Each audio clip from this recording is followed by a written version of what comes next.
வேள்பாரி முதல் பாகம் முதல் அத்தியாயம். மூக்கை விடைத்தபடி பாய்ந்து கொண்டிருந்தன குதிரைகள். மேடு பள்ளமற்ற பாதை இன்னும் விரைந்து வா என்று தேரோட்டியை அழைத்தது.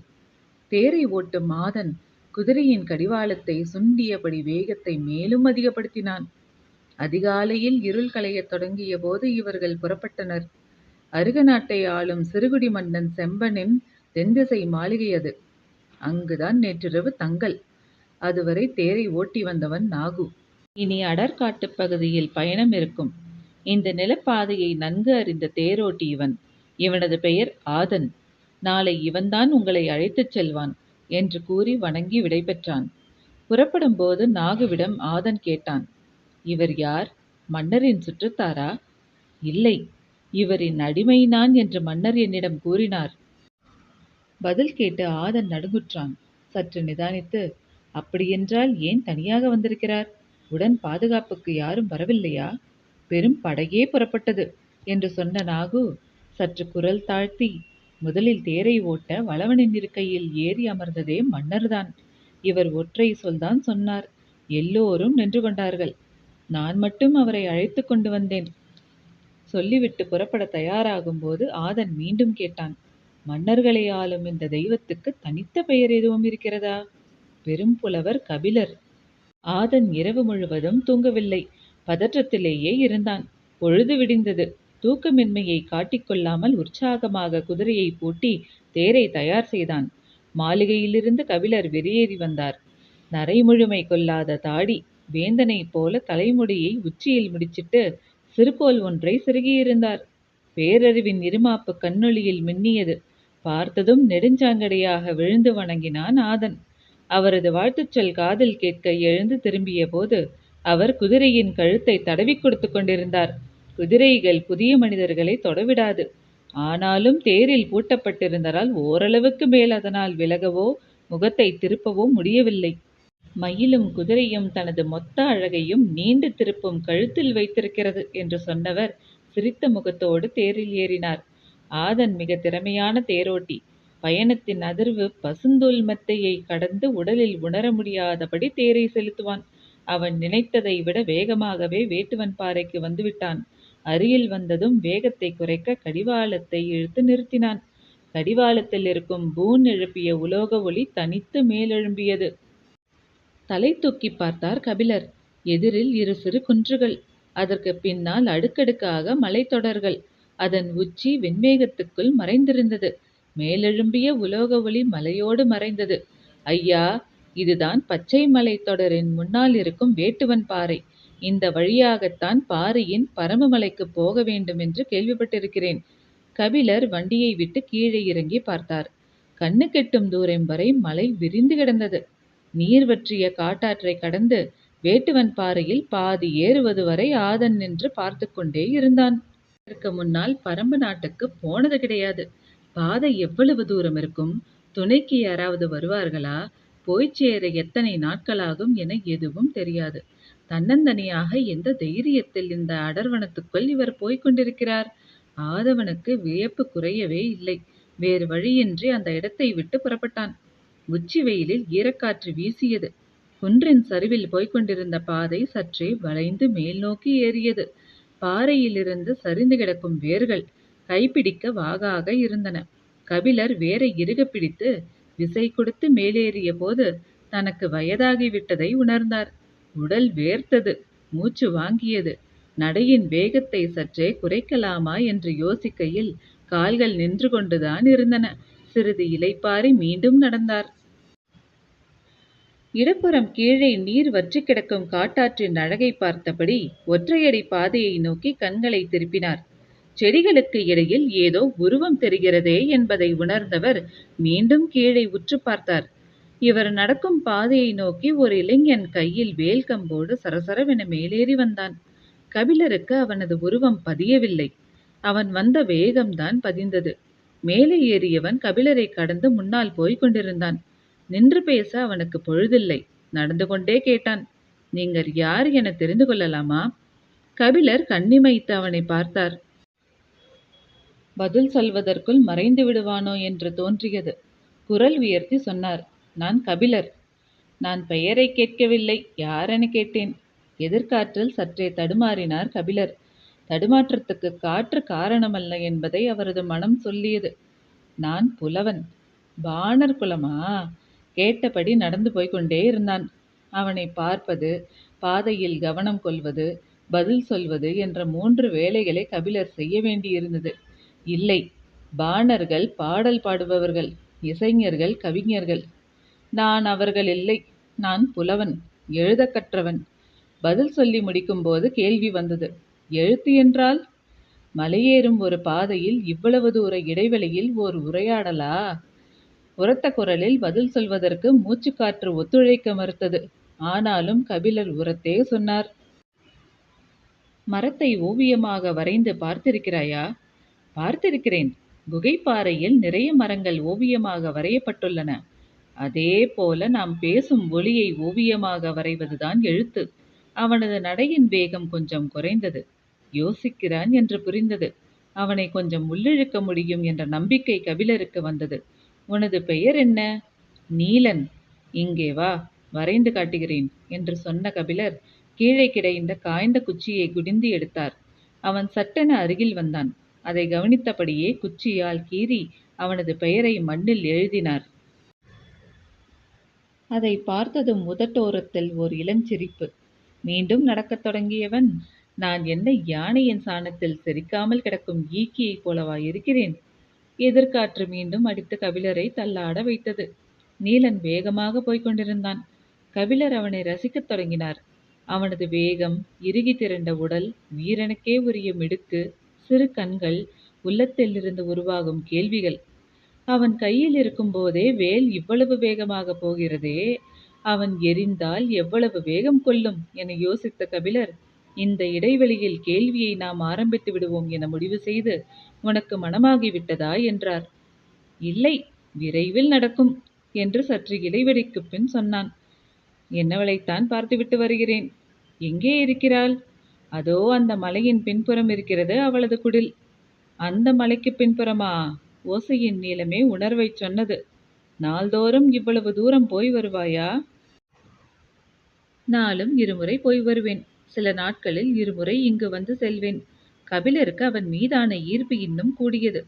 ஓர் ஊஞ்சலைப் போல 2 குன்றுகளுக்கும் இடையில் தினமும் ஆடுகிறவன் என்று மனதில் ஒரு சித்திரம் உருவாகிக் கொண்டிருக்கையில் கேள்வியை அவன் தொடுத்தான். பெண்ணின் இதழ் இவ்வளவு சுவையேறி இருக்கிறதே, எப்படி?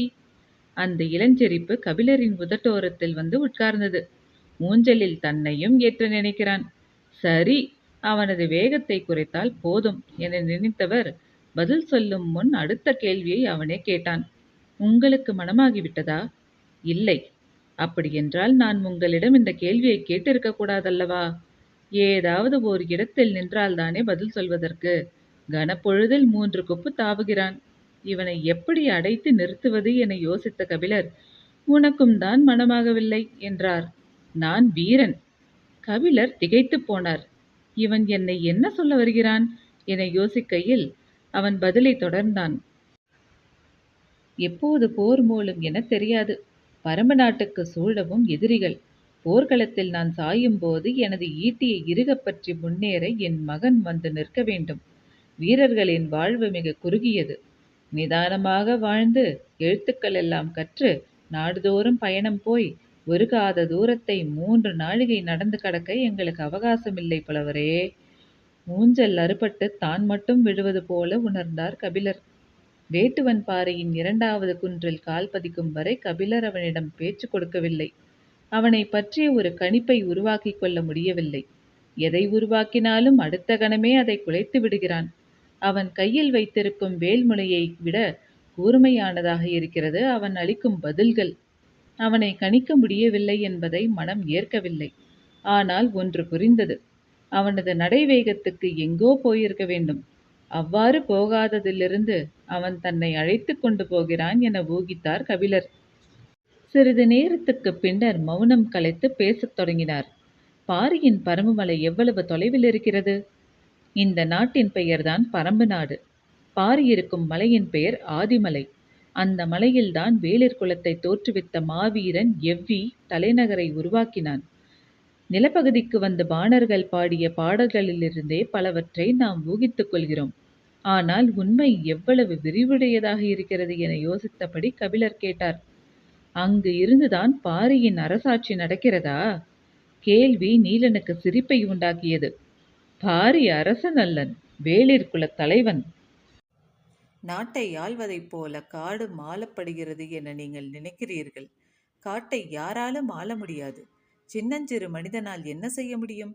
பகை, துரோகம், வீரம், சாவு, அவ்வளவுதான். ஆனால் காட்டை பாருங்கள். எண்ணிலடங்கா உயிர்கள், ஒவ்வொன்றும் அளவில்லா ஆற்றல் கொண்டது. ஒரு பச்சிலையை வாயில் வைத்தால் அந்த கணமே நீங்கள் செத்து மடிவீர்கள். துளிர்விடும் ஒற்றை இலை உங்களின் வாழ்வை முடித்து வைக்க போதுமானது. உங்களால் முடிவு செய்ய முடியுமா? காடு இலைகளால் ஆனதா, மரங்களால் ஆனதா, விலங்குகளால் ஆனதா, பாறைகளால் ஆனதா, பறவைகளால் ஆனதா, கொம்புகளால் ஆனதா? அவன் பேசிக்கொண்டே போனான். கபிலரால் ஒரு கட்டத்தில் அவனது பேச்சை பின்தொடர முடியவில்லை. பாறைகள் உருள்வதைப் போல வார்த்தைகள் உருண்டு கொண்டிருந்தன. மூச்சுவிட அவகாசம் எடுத்துக்கொண்டார். அவர் நின்றுவிட்டதை உணர்ந்த அவன் திரும்பி பார்த்துச் சொன்னான். எங்களின் பாதங்கள் மண்ணை பிடித்து நடந்து பழகியவை.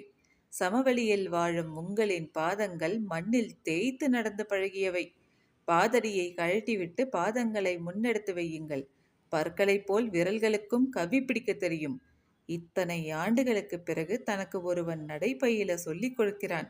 இளம் பருவத்தில் இப்படித்தான் ஏமாற்றி நடை பழக்கினார்களா?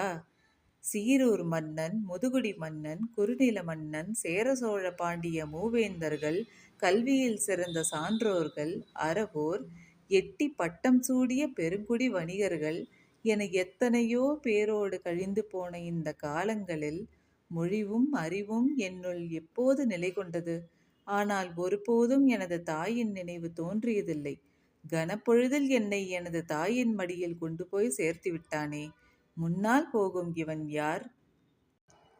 கபிலர் ஒருவித உணர்ச்சி மேலிட்டவராக பாதடியை கழட்டிவிட்டு அவனை நோக்கி நடந்தார். அவன் குன்றின் உச்சியை அடைந்து அவரது வருகைக்காக காத்திருந்தான். அவர் மூச்சு வாங்கியபடி உச்சியை நெருங்கினார். எதிரில் பெரும் மலைத்தொடரின் அடுக்குகள் தெரிந்தன. நீலன் சொன்னான், முதல் அடுக்குக்கு காரமலை என்று பெயர். அதன் மேல் நின்று பார்த்தால்தான் மூன்றாம் அடுக்கை பார்க்க முடியும். அதுதான் ஆதிமலை. உச்சிக்கு வந்ததும் அதுவரை இல்லாத வேகத்தோடு காற்று வந்து அவரை தள்ளியது. உடலை சற்று திருப்பி காற்றின் வேகத்துக்கு ஈடுகொடுத்து நின்றபடி எதிர் திசையை பார்த்தார். நீண்டு கிடக்கும் மலைத்தொடர் தனது இரு கரங்களையும் விரித்து அவரை அழைப்பது போல இருந்தது. நீலன் சரிவில் இறங்கத் தொடங்கினான். இனி வேகமாக நடக்க வேண்டும். பொழுது சாய சிறிது நேரம்தான் இருக்கிறது. மலையின் விளிம்பை சூரியன் கடந்துவிட்டால் ஒரு பனை தூரத்தை கடப்பதற்குள் இருள் நம்மை அடைத்துவிடும். அதன் பிறகு நீங்கள் நடப்பது கடினம். விரைவில் வாருங்கள் என்று சொல்லியபடி தாவிச் சரிந்தான். கபிலர் வேகமாக இறங்கத் தொடங்கினார். அவன் நடக்கவில்லை, தாவி கடந்து கொண்டிருக்கிறான் என்பதை பார்த்தவாறு சிறு புதர்களை விலக்கி வேகமாக நடக்க முயன்று கொண்டிருந்தார். ஏறும்போது முன்னால் செல்பவன் எவ்வளவு உயரம் போனாலும் ஆளை பார்த்து விட முடியும். இறங்கும்போது அப்படியல்ல. அங்கொன்றும் இங்கொன்றுமாக அவனது உருவம் மறைந்து தெரிந்தது. பேச்சு கொடுத்தால் மட்டுமே அவனை பின்தொடர முடியும் என்பதை உணர்ந்த கபிலர் கவனமாக நடந்தபடி கேட்டார். காடுகள் கொம்புகளால் ஆனதா என்று எப்படி கேட்டாய் என்றார். கொம்புகள் என்றால் விலங்குகளின் கொம்புகள் என்று நினைத்து விட்டீர்களா? நான் மரங்களின் கொம்புகளை சொன்னேன். கபிலருக்கு விளங்கவில்லை. கழுத்தை நீட்டி பார்த்தார். அவன் எந்த புதிரை தாண்டி போய்க் கொண்டிருக்கிறான் என தெரியவில்லை. சத்தமாக குரல் கொடுத்தார். கொப்புகளைத்தான் கொம்புகள் என்று சொல்கிறாயா? இல்லை, நாங்கள் மரத்தின் வேர்களை கொம்புகள் என்று சொல்வோம். மரம் மேல் நோக்கி வளர்வதல்ல, கீழ் நோக்கி வளர்வது. இறுகிய மண்ணையும் கரும்பாறையும் தனது கொம்புகளால் பிளந்து கொண்டு அது உள் செல்கிறது. மரத்தின் முழு ஆற்றலும் அதன் கொம்புகளில்தான் இருக்கிறது. உடலை விட நீளமானவை அதன் கொம்புகள். தான் கற்றவற்றை ஒருவன் தலைகீழாக புரட்டி போட்டு கொண்டிருக்கிறான் என தோன்றிய போது முன்வைத்த வலது கால் இடறியது. சிறு பாறையில் பாதம் நழுவி சரிந்தது. பக்கத்தில் இருந்த செடியை பிடித்து கீழே விழுந்து விடாமல் நின்றார் கபிலர். கால் இடறி கற்கள் உருளும் சத்தம் கேட்டதும் நீலன் வேகமாக மேலேறி வந்தான். பக்கத்தில் இருந்த வேம்பின் மீது கை சாய்த்து நின்றார் கபிலர். சிறிது நேரம் உட்காருங்கள் என்று சொன்னவன் பாதங்களை உள்ளங்கையால் பிடித்து தசைகளை இழுத்து விட்டான். அவரது முகத்தை பார்த்தபடி, நடக்கலாமா என்றான். கொஞ்சம் பொறுப்பா என்பது போல அவரது பார்வை இறைஞ்சியது. கிடைத்த வாய்ப்பை பயன்படுத்தி தன்னை ஆசுவாசப்படுத்திக் கொண்டார். வேப்பம்பூக்கள் சுற்றிலும் முதிர்ந்து கிடந்தன. பூக்களை எடுத்து உள்ளங்கையில் வைத்து உற்று பார்த்தார். மூச்சுக்காற்றில் பூக்கள் அசைந்தன. பேச்சு கொடுத்தால் உட்கார்ந்திருக்கும் நேரத்தை சிறிது நீடிக்கலாம் என யோசித்த கபிலர், வேப்பம்பூ யாருக்கு உரியது தெரியுமா என்றார். சிற்றெரும்புக்கு உரியது. கபிலர் பதற்றமடைந்தார். நான் அதை கேட்கவில்லை. வேப்பம்பூ மாலை யார் சூடுவதற்கு உரியது தெரியுமா என்று கேட்டேன். ஏதாவது பதிலை சொல்லிவிடுவானோ என்ற பதற்றத்தில் அவரே பதிலையும் சொன்னார். பாண்டிய மன்னனுக்கு உரியது. சரி, அப்படியே நடக்கத் தொடங்குங்கள். நான் அருகிருந்த அழைத்துச் செல்கிறேன் என்றான். கபிலர் நடக்கத் தொடங்கினார். எட்டு வைக்கும் போது கால் நரம்பு சுண்டுவது போல இருந்தது. சூரியனின் அடிவிளிம்பு காரமலையின் தலையை தொட்டது. முன்னால் நடந்தபடியே கேட்டான். வயல் நண்டை பார்த்திருக்கிறீர்களா? சம்பந்தமில்லாமல் கேட்கிறானே என்னை எண்ணியபடி பார்த்திருக்கிறேன் என்றார். வயல் நண்டின் கண்கள் வேப்பம்பூவை போலத்தான் இருக்கும். உங்கள் பாண்டியன் வயல் நண்டை மாலையாக அணிந்து கொள்வானா? கேட்டபடி நமட்டுச் சிரிப்போடு 4 எட்டு முன் தாவிச் சென்றான். கபிலர் திடுக்கிட்டார். பெரும் வேந்தனை சாதாரண வீரன் ஒருவன் இவ்வளவு தாழ்த்தி தன்னிடம் பேசுகிறானே, இதை கேட்டுக்கொண்டிருப்பது அறமல்ல என்று தோன்றியது. இந்த எண்ணம் முழுமையடையும் முன்னர் அவருக்குள் இருந்த கவிஞன் விழித்துக்கொண்டு வெளியில் வந்தான். என்ன அழகான ஒரு உவமை! கன நேரத்தில் எப்படி இவ்வளவு பொருத்தமான ஒரு ஒப்பீட்டை செய்தான்? காதலுக்குள் சூழ் கொண்டு கிடக்கிற ஒருவனுக்கு உவமைகள் வராதா என்ன? மனதில் எண்ணங்கள் ஓடிக்கொண்டிருக்க கபிலர் கேட்டார். வயல் நண்டின் கண்கள் தான் அப்படி இருக்குமா? கடல் நண்டின் கண்கள் அப்படி இருக்காதா? எனக்கு தெரியாது. நான் கடலை பார்த்ததில்லை. ஆனால் நீரும் நிலமும் மாறுபடுகையில் வடிவமும் மாறத்தான் செய்யும். மனிதனாக பிறந்த ஒவ்வொருவனும் கடலை பார்க்க வேண்டும். ஏன்? அது அவ்வளவு விரிந்து பறந்தது, அளவற்றது. முன்னால் போய்கொண்டிருந்த நீலன் சட்டென திரும்பி கபிலரை நேர்கொண்டு பார்த்து கேட்டான். எங்கள் பாரியின் கருணையை விடவா? கபிலர் மனதுக்குள் சுருங்கிப் போனார்.